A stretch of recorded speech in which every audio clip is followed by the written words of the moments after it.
அஸ்ஸலாமு அலைக்கும் வரஹ்மத்துல்லாஹி தஆலா வபரகாத்துஹு. அஊது பில்லாஹி மினஷ் ஷைத்தானிர் ரஜீம். பிஸ்மில்லாஹிர் ரஹ்மானிர் ரஹீம். ரப்பனா இன்னக தஅலமு மா நுஃபி வ மா நூலின் வ மா யக்ஃபா அலல்லாஹி மின் ஷைஇன் ஃபில் அர்தி வலா ஃபிஸ் ஸமா. அல்ஹம்துலில்லாஹில்லதீ வஹப லி அல் கிபரி இஸ்மாஈல வ இஸ்ஹாக் இன்ன ரப்பி லஸமீஉத் துஆ. ஆமன்னா பில்லாஹ் ஸதகல்லாஹு மௌலானல் அலியுல் அதீம். எங்கள் இறைவா, நாங்கள் எதை உள்ளத்திலே மறைத்து வைத்திருக்கிறோமோ வெளிப்படுத்துகிறோமோ எல்லாவற்றையும் நிச்சயமாக நீ அறிந்திருக்கிறாய். அல்லாஹ் மீது இந்த பூமியில் உள்ள எந்த ஒன்றும் வானில் உள்ள எந்த ஒன்றும் மறைந்ததல்ல. என்னுடைய வயோதிகத்தின் போதும் கூட எனக்கு இஸ்மாயில் இஸ்ஹாக்கை பிள்ளைகளாக வழங்கிய அல்லாஹுக்கு எல்லா புகழும். என்னுடைய ரப்பு இருக்கிறானே, பிரார்த்தனைகளை செவிமடுப்பவனாக இருக்கிறான். ரப்பி ஜஅல்னி முகீமஸ் ஸலா வ மின் துர்ரியத்தி ரப்பனா வ தகப்பல் துஆ. என் இறைவா, என்னையும் என்னுடைய பிள்ளைகளிலிருந்தும் தொழுகையை நிறைவேற்றக்கூடியவர்களாக ஆக்கி அருள் புரி. எங்கள் இறைவா, எங்களுடைய துஆவை நீ கபூல் செய். ரப்ப நக்ஃபிர்லி வலி வாலிதைய வலில் முஃமினீன யௌம யகூமுல் ஹிசாப். எங்கள் இறைவா,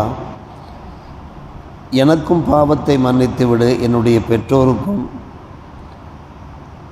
ஹிசாப் நிலைநிறுத்தப்படுகின்ற அந்த கியாம நாளிலே மூமின்களுக்கும் பாவத்தை மன்னித்தருள் என்ற நபி இப்ராஹிம் அலைஹிஸ்ஸலாம் அவர்கள் துவா கேட்கிறார். சூரா இப்ராஹிமிலே 14ஆம் அத்தியாயத்திலே 35ஆம் வசனத்திலிருந்து 6 வசனங்கள் 41 வரை நபி இப்ராஹிம் அலைஹிஸ்ஸலாமுடைய அந்த பிரார்த்தனைகள் இடம்பெறுகின்றன. 6 வசனங்களிலேயும் நபி இப்ராஹிம் அலைஹிஸ்ஸலாம் அவர்கள் சில பிரார்த்தனைகளை அல்லாஹ்வுடைய சமூகத்திலே முன்வைப்பதன் மூலமாக நமக்கு வழிகாண்பிக்கிறார்கள். நேற்று 2-3 பிரார்த்தனைகளை பார்த்தோம். இன்றைய தினம் நாம் கேட்ட வசனங்களிலே அல்லாஹ் கூறுகிறான், இப்ராஹிம் அலைஹிஸ்ஸலாம் துஆ கேட்டார்கள். உள்ளங்களிலே நாம் எதை மறைத்து வைத்திருக்கிறோமோ அதுவும் அல்லாஹுக்கு தெரியும். எதை ஓப்பன் பண்ணுகிறோம், வெளிப்படுத்துகிறோமோ அதுவும் கூட அல்லாஹுக்கு தெரியும். இந்த பூமியிலும் வானத்திலும் எந்த ஒரு விஷயமும் அல்லாஹ் மீது மறைந்ததல்ல. நான் நினைத்து கொண்டிருக்கலாம், பல்வேறுபட்ட செயல்பாடுகளை ஈடுபட்டு கொண்டு இது யாருக்கு தெரிய போகிறது, எவருக்கு தெரிய போகிறது என்று. யாருக்கு தெரிகிறதோ எவருக்கு தெரிகிறதோ அல்லாஹுக்கு அனைத்தும் தெரியும். இதை அவர்கள் துலாம்பரமாக விளம்பரப்படுத்துகிறார்கள், நபி இப்ராஹிம் அலைஹிஸ்ஸலாம். எனவே அல்லாஹ் அனைத்தையும் கண்காணித்து கொண்டிருக்கிறான், கவனித்து கொண்டிருக்கிறான் என்ற இறை பயத்தோடு நாம் வாழ வேண்டிய அவசியம் இருக்கிறது. என்னையும் என்னுடைய பிள்ளைகளிலிருந்தும் ஐவேளை தொழுகை நிறைவேற்றக்கூடியவர்களாக ஆக்கியா அல்லாஹ் என்று அவர்கள் கேட்கிறார்கள். நேற்றைய தினமும் இது போன்ற ஒரு வார்த்தை இடம்பெற்றிருந்தது. நாம் கேட்க வேண்டிய அவசியம். எனக்கு ஒரு மகன் பிறப்பான், அவன் என்னை போல் இருப்பான் என்று சொல்வார்கள். என்னை போல் இருப்பான் என்றால் என்ன அர்த்தம்? நான் தொழுவது போன்று என்னுடைய பிள்ளை தொழுக வேண்டும். நானும் ஒழுக்க சீலனாக இருக்க வேண்டும், என்னுடைய பிள்ளைகளும் ஒழுக்க சீலர்களாக இருக்க வேண்டும். நானும் மார்க்கத்தை கடைபிடிக்க வேண்டும், என்னுடைய பிள்ளைகள் சந்ததிகளும் மார்க்கத்தை கடைபிடிக்க வேண்டும். இப்படி இருக்க வேண்டும் என்று நினைக்க வேண்டும். இதுதான் அந்த வார்த்தையினுடைய ஒரு பொருளாக்கமாக இருக்கிறது. குடும்பத்தை நிர்வாகம் செய்கிறோம், பிள்ளைகளுக்கு சொல்லித் தருகிறோம் இப்படித்தான் குடும்பத்தை நிர்வாகம் செய்ய வேண்டும் என்று. வியாபார ஸ்தலங்களிலே வியாபாரம் பண்ணுகிறோம், பிள்ளைகளை வியாபாரத்திலே பயன்படுத்துகிறோம். எப்படி வியாபாரம் செய்வது, எப்படி நிர்வாகம் செய்வது என்பதை நாம் கற்றுக் கொடுக்கிறோம். இதெல்லாம் தேவையான ஒரு விஷயம், அவசியமான ஒரு விஷயம். இதே போன்றுதான் ஆன்மீக அடிப்படையில் நாம் நினைக்க வேண்டிய ஒரு விஷயம். நாங்கள் தொழுகையாளிகளாக இருந்தால் மட்டும் போதாது, வணக்கசாலிகளாக இருந்தால் மட்டும் போதாது. யா அல்லாஹ், எங்களுடைய பிள்ளைகளும் அப்படி திகழ வேண்டும் என்று கேட்க வேண்டிய அவசியம் நமக்கு இருக்கிறது.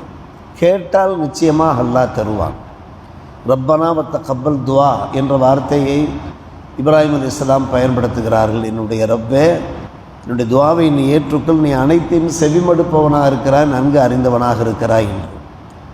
அப்படியானால் நம்முடைய பிள்ளைகள் நல்ல ஒழுக்க சீலர்களாக இருக்க வேண்டும் என்கின்ற உணர்வு அருமை சகோதரரை பெரியவர்களே பிள்ளைகளை பெற்றெடுத்ததற்கு பின்னால் மட்டுமல்ல, திருமணம் முடிப்பதற்கு முன்னாலும் கூட, திருமணம் முடித்த நேரத்தில் கூட, இன்னும் பிள்ளைகள் கருவாகுவதற்கு முன்பு கூட இந்த துவாவை நாம் கேட்டுக்கொண்டிருக்க வேண்டும். யா அல்லாஹ், நான் திருமணம் முடிக்க வேண்டும், சாலிகான ஜோடிகளை தந்தருள். அதே போன்று அந்த சாலிகான ஜோடிகள் மூலமாக எனக்கு நல்ல சாலிகான பிள்ளைகளை தந்தருள். நபி ஜக்கரியா அலைஹிஸ்ஸலாம் அவர்கள் கேட்டார்கள் அல்லவா, ரப்பி ஹப்லி மின் லதுன்க துர்ரியத்தன் தொய்யிபா இன்னக சமீஉத் துஆ. நிக்காஹ் முடித்து பிள்ளை பிறப்பதற்கு முன்னாலேயே கேட்டார்கள், யா அல்லாஹ், எனக்கு துர்ரியா தையிபாவை தந்தருள், நல்ல பரிசுத்தமான பிள்ளைகளை தந்தருள் என்று கேட்டார். எப்போவுமே நாம் கேட்க வேண்டும். அப்படி கேட்டோம் என்றால் அன்பான பெருமக்களே, நமக்கு பின்னால் வரக்கூடிய சந்ததிகள் நம்முடைய பெயர்களையும் காப்பாற்றுவார்கள், இந்த இஸ்லாத்தினுடைய பெயரையும் காப்பாற்றுவார். இதை நாம் நம்முடைய பிள்ளைகளுக்கு சொல்லித்தர வேண்டும். நம்முடைய பிள்ளைகளுக்கு சொல்லித்தர வேண்டும். இப்படியெல்லாம் நாம் கேட்க வேண்டும். இன்றைக்கு பல குடும்பங்களில் மக்கள் நல்ல வணக்கசாலிகளாக இருக்கிறார்கள், தொழுகையாளிகளாக இருக்கிறார்கள். ஜமாத்தை விடுவதை அவர்கள் விரும்புவதில்லை, ஓடோடி வருகிறார்கள் என்றால் அவர்கள் பெற்றோர் அந்த மாதிரி துவா கேட்டிருப்பார்கள் என்பதை நாம் நினைத்து பார்க்க வேண்டும்.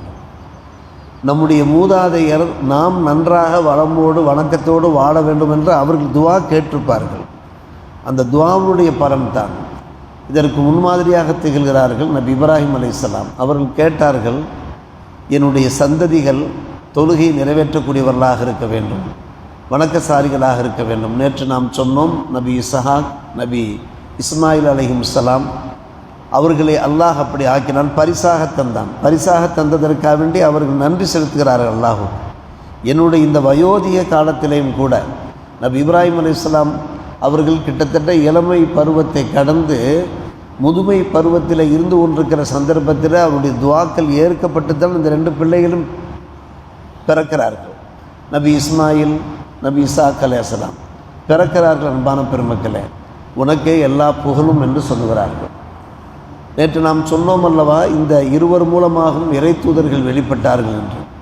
அதே சமயத்தில் அன்பான பெருமக்களே, அவர்களுக்கு அல்லாஹ் மனசில் தோன்ற செய்தான், உங்களுக்கு பின்னால் வரக்கூடிய உங்கள் சந்ததிகள் எல்லோருமே நல்லவர்களாக இருப்பார்கள் என்று எதிர்பார்க்க முடியாது, வல்லவர்களாக இருப்பார்கள் என்று எதிர்பார்க்க முடியாது என்கின்ற அந்த சிந்தனை இழப்பைத்தான் இப்படிப்பட்ட துவாவும் செய்கிறார்கள்.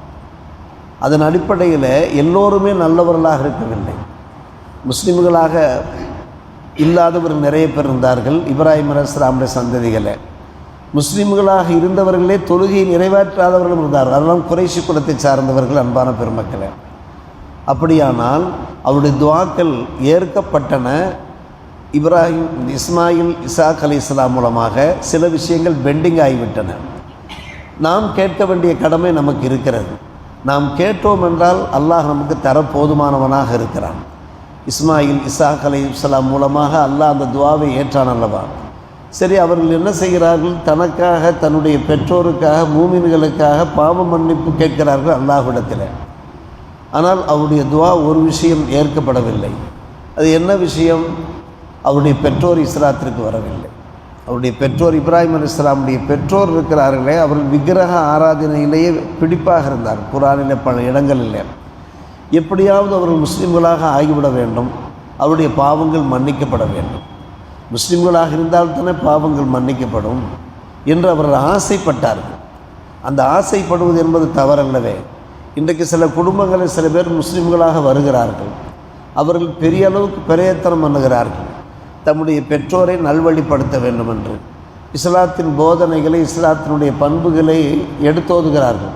ஆனால் அந்த பெற்றோர் இருக்கிறார்களே, அந்த மூதாதையருடைய அந்த மூட நம்பிக்கையிலேயே வாழ்ந்து கொண்டிருக்கிறார்கள். இல்லை, அது நமக்கு சரிப்பட்டு வராது என்று. ஆனால் முயற்சிக்க வேண்டுமா இல்லையா? இஸ்லாத்தில் சேர்ந்ததற்கு பின்னாலே துவா செய்ய வேண்டுமா அல்லவா? அப்படி துவா செய்கிற போது, முயற்சி செய்கிற போது பெற்றோர் இஸ்லாத்திற்கு வந்து விடுவதும் உண்டு, குடும்பமே இஸ்லாத்திற்கு வந்து விடுவதும் உண்டு.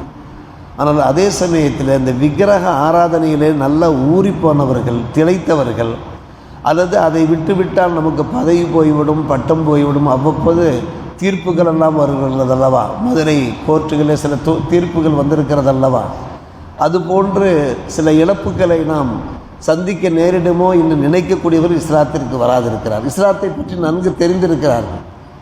இப்ராஹிம் அலைஹிஸ்ஸலாத்து வஸ்ஸலாம் அவர்கள் நம்பிக்கைப்பட்டார்கள், எப்படியும் தம்முடைய பெற்றோர் இஸ்லாத்திற்கு வந்து விடுவார்கள் என்று. என் பெற்றோருடைய பாவத்தை மன்னித்து விடு என்று கேட்டார்கள். ஆனால் எப்போது அந்த பெற்றோர் விக்கிரக ஆராதனையிலே மூழ்கி போயிருந்தார்களோ, வெறித்தனமாக இருந்தார்களோ, அவர்கள் அல்லாஹுடைய விரோதிகளாகத்தான் இறப்பார்கள் என்பது அவர்களுக்கு நிச்சயமாக தெரிந்துவிட்டதோ, துவாவை நிறுத்திவிட்டார்கள். பெற்றோர் இஸ்லாத்தில் சேர வேண்டும், அவர்கள் பாவங்கள் மன்னிக்கப்பட வேண்டும் என்கிற துவாவை நிறுத்திவிட்டார்கள். இந்த வசனம், அவர்கள் துவாவை நிறுத்திவிட்டார்கள் என்கிற வசனம் 9ஆம் அத்தியாயம் 114ஆம் வசனமாக இடம்பெற்றிருக்கிறது. பலம்மா தபையன லஹு அன்னஹு அதுவும் இல்லா. இப்ராஹிம் அலைஹிஸ்ஸலாம் அவர்களுக்கு விஷயம் தெளிவாகிவிட்டது. நிச்சயமாக தம்முடைய தந்தை அல்லாஹுடைய விரோதியாகத்தான் மரணிப்பார் என்கிற அந்த விஷயம் அவர்களுக்கு தெல்ல தெளிவாக தபையன என்றாலே தெல்ல தெளிவாக தெரிந்துவிட்டது என்ற அர்த்தம். தெரிந்துவிட்டதோடு அவர்கள் துவாவை நிறுத்தி கொண்டு விட்டார்கள். ஆனால் நாம் கேட்கின்றோம். காரணம், அவர்களுக்கு தெரிந்தது, அவர்களுக்கு அல்லாஹ் அறிவித்து கொடுத்தான், தெரிந்தது. நாம் கேட்க வேண்டிய கடமைக்கு நாம் கேட்டுக்கொண்டே இருக்க வேண்டும். ஒரு பக்கம் பெற்றோர், மறுபக்கம் அன்பான பெருமக்களே, இந்த ஆயத்துக்களுடைய ஒரு சாராம்சம் என்னவென்று கேட்டால், நாம் நல்லவர்களாக இருக்க வேண்டும், நம்முடைய பிள்ளைகளும் நல்லவர்களாக இருக்க வேண்டும், ஒழுக்க சீலர்களாக இருக்க வேண்டும். இந்த உலக வாழ்க்கைக்கு எப்படி நாம் வழிகாட்டுகின்றோமோ, அந்த ஆளுமை பண்புகளை அவர்களுக்கு நாம் கற்றுக் கொடுக்கிறோமோ, நிர்வாக திறமையில் நாம் சொல்லித் தருகிறோமோ, அதே போன்று வணக்க வழிபாடுகளிலேயும் அவர்கள் ஈடுபட வேண்டும். நம் பிள்ளைகள், நம் பேரப்பிள்ளைகள், அடுத்தடுத்து பிறக்கப் போகிற சந்ததிகள் எல்லோருமே ஒழுக்க சீரர்களாக இருக்க வேண்டும் என்று ஒவ்வொரு துவாவிலையும் நாம் கேட்க வேண்டும். துவா கேட்கிறோமே, துவாவிலே கண்டிப்பாக இதை நாம் சேர்த்து கொள்ள வேண்டும். யா அல்லாஹ், எங்களுடைய பிள்ளைகளையும் சந்ததிகளையும் ஐவேளை தொழுகையாளிகளாக, நோன்பாளிகளாக, வணக்கசாலிகளாக ஆக்கி அருள்புரிவாயாக என்று கேட்க வேண்டிய அவசியம் நமக்கு இருக்கிறது என்கிற ஒரு விளக்கத்தை இந்த வசனங்கள் நமக்கு தருகின்றன. வாழ்க்கையிலே கடைபிடிக்க அல்லாஹ் நம்ம எல்லோருக்கும் நல்ல புரிவானாக. வாஹிர் தாவானா அல்ஹம்துலில்லாஹி.